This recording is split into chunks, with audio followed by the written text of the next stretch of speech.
खलीज news में आप सभी का इस्तकबाल। हमास इजराइल की जंग तकरीबन 4 महीने से जारी है और अब इस जंग का दायरा दूसरे मुल्कों तक पहुंचने लगा है। गाजा के बाद सीरिया, ईरान और अब यमन तक इस जंग की आंच पहुंच गई है। अमेरिकी फौज ने हूथी के नियंत्रण के एक और साइट पर ताजा हमला किया है। अमेरिकी सदर जो बाइडेन की इंतजामिया की तरफ से लाल सागर में शिपिंग की सिक्योरिटी को लेकर अफसरान ने बताया है कि अमेरिका ने यमन के हूथी जंगजुओं के खिलाफ एक और हमला किया है। अमेरिकी अफसरान में से एक ने कहा है कि रडार साइट को निशाना बनाया गया है। हूथी हमलों को रोकने के लिए अमेरिकी फौज ने पूरी तैयारी कर रखी है। लाल सागर में जंग का अंदेशा मजीद बढ़ता जा रहा है। हूथियों पर अमेरिका ने धावा बोल दिया है।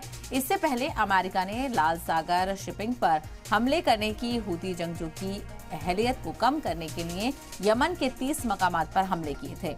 बता दें कि अमेरिकी सदर जो बाइडेन ने इंतबा दिया था कि अगर जरूरत पड़ी तो वो सख्त कार्रवाई करने में जरा भी नहीं हिचकिचाएंगे। अमेरिकी फौज हूथियों के सैन्य ठिकानों पर हवाई और समुद्री रास्ते से जोरदार हमले कर रही है। अमेरिका और ब्रिटेन की तरफ से हूथी जंगजुओं को निशाना बनाते हुए हवाई हमले किए जा रहे हैं। गुज़िश्ता रोज हमले के पहले दिन 28 मकामात पर हमला किया गया और 60 से ज्यादा अहदाफ को निशाना बनाया गया।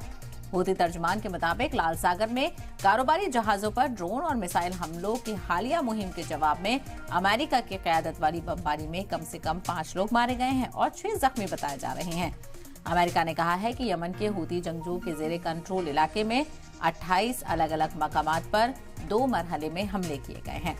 तो जंग का दायरा लगातार बढ़ता हुआ नजर आ रहा है और ये जो जंग है इजराइल और हमास की, अब ऐसा लग रहा है लाल सागर में भी पहुंचती हुई नजर आ रही है, जहां पर हूथी जंगजुओं का मुकाबला अमेरिका और ब्रिटेन मिलकर करते हुए नजर आ रहे हैं। अमेरिका की तरफ से लगातार वार्निंग दी जा रही है कि हमलों का जवाब दिया जाएगा और कहीं ना कहीं इसका पूरा असर इंटरनेशनल कारोबार पर पड़ रहा है। लाल सागर वो एरिया है जहां से 12% दुनिया का कारोबार मुतासिर होता है और जंग के चलते जो पूरा आमदरफ्त है कारोबार की, जो शिपमेंट्स जाती हैं वो भी कहीं ना कहीं मुतासिर हो रही हैं।